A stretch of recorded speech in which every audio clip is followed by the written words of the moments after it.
Hello, my name is Emily Coney, and this is my change plan presentation. So about 6 months ago, the team that I support was presented with data that showed a significant opportunity to decrease our length of stay with our inpatient population.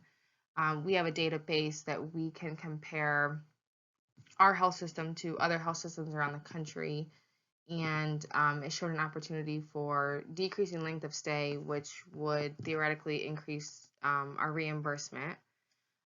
So everyone, really every service line within the health system is being tasked with kind of coming up with ideas on how we could approach this. So the change that we are getting ready to implement is we're going to have our specialty physicians, rather than be a consulting physician on an inpatient stay, we're going to have them be the admitting or attending physician.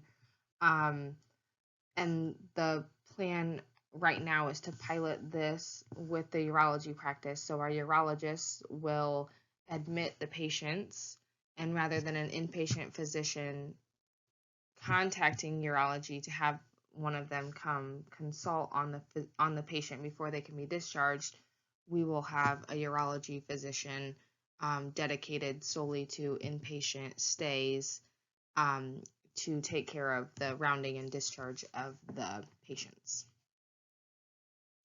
So as the process sits right now, if we have a patient who, let's say, gets a surgery done by a urologist, and they need an inpatient stay, what will happen is that urologist will pass that patient off to an inpatient physician, who will oversee their care for the duration of their stay, and then consult someone from urology if they need, an opinion on something, or if they need to know if they can discharge the patient, whatever it may be. So what happens then is you have an inpatient physician who's very knowledgeable, obviously, but maybe doesn't have the specialty knowledge that's needed to document appropriately for this patient stay.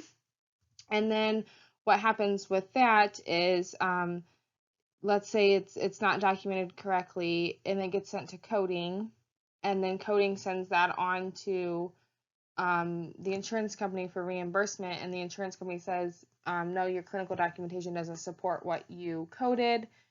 We have to down code it, which now you have a longer length of stay with a decreased diagnosis, and you also are not going to get reimbursed as high as you would have. So the thought behind it is, if we have the urology physicians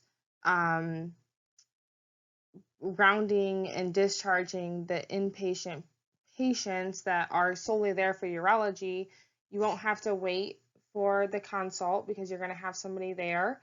And then you also will hopefully have your subject matter expert essentially tending to those patients that that's all they need is just a urology physician to monitor their care. So hopefully the result is it'll help with clinical documentation, hopefully decrease length of stay because you won't have that lag time to order the consult. Hopefully this will increase reimbursement, or at the very least decrease costs, because you don't have they're not staying as long as they were previously. And I decided to do the ADCAR change management model. The acronym is for awareness, desire, knowledge, ability, and reinforcement. So we kind of already have the awareness of what we're trying to do just with the length of stay project. As I mentioned, everyone's trying, kind of to come up with creative ways to impact our length of stay in a positive manner. So kind of with the project, everyone's already, knows of what's going on. We have the desire from the physicians to help with the length of stay project. I think that kind of goes back to the awareness. So the urology practice came up with this idea on their own, and kind of brought it back to the large group, who's heading up the whole project. So we definitely already have the desire from the physicians. Um, we are kind of at the knowledge stage at this point. We're kind of working on understanding how best to complete this.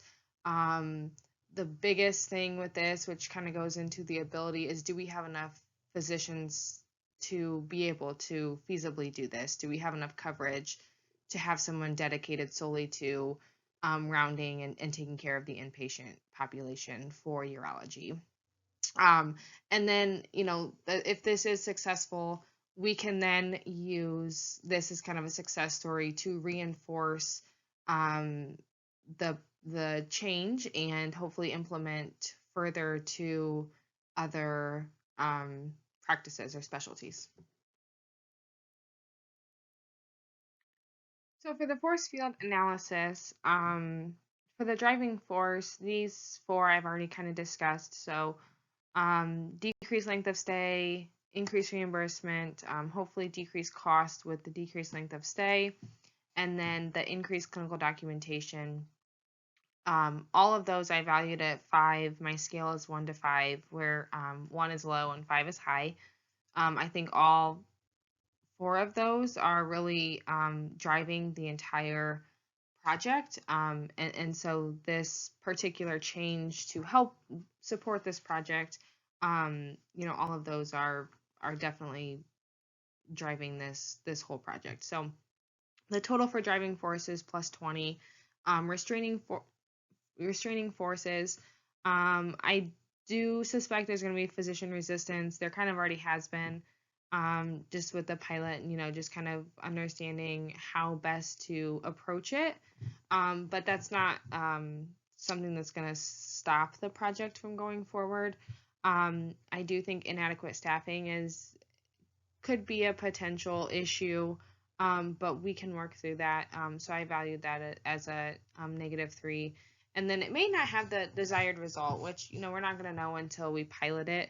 So this could change, based on how the pilot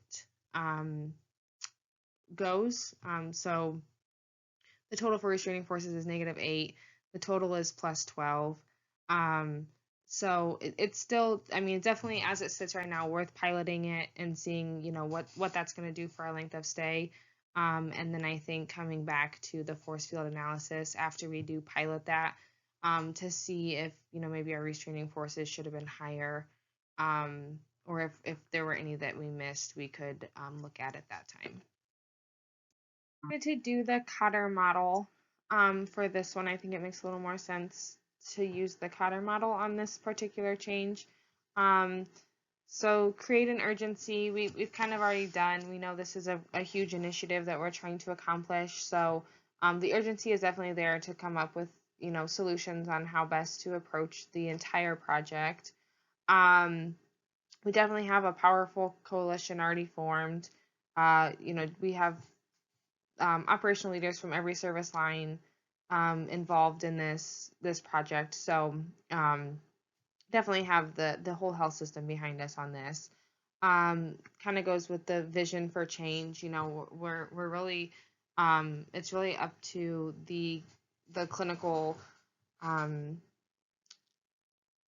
operations teams to kind of come up with the what we can change to meet the vision, which is ultimately decreasing our length of stay. The vision has been communicated heavily, so now we're kind of at the empower action stage. So what can we do to make this change happen? We're definitely doing creating quick wins, especially with just trying to pilot this particular change. Just trying to see if this will work. And then based on that, we can build on the change. We can, hopefully move forward and implement this in other specialties. And then that will essentially become just, best practice, and it will stick and continue going forward. that I have is Mauer's 3 levels of resistance and change model. So essentially, what is the employee response? Um, for I don't get it. I think we're kind of past this point. I think everyone is aware of what we're trying to do. They're involved and engaged in trying to just, come up with the best solution. So I think everyone understands and is on board from that perspective. Um, the I don't like it is definitely the likely response, and honestly, kind of some responses that we've gotten already. There's some big, um, valid reasons for why there's concern. We have a physician. Essentially, we would have a physician every day, a different physician every day, rounding on these patients, which will kind of could take away from their OR time. It could take away just from office visits, which could impact their compensation. So it is a valid concern, all of which we're addressing and kind of trying to come up with the best solution for that. And then the I don't like you is not going to be the response. Like I said, they're relatively on board with making this happen. We have a lot of support from operational leaders and executive leadership. So hopefully that won't be the response. I think once we work through just how best to approach it, I do think that this will be a great change and will hopefully give us the desired result and help with our length of stay project.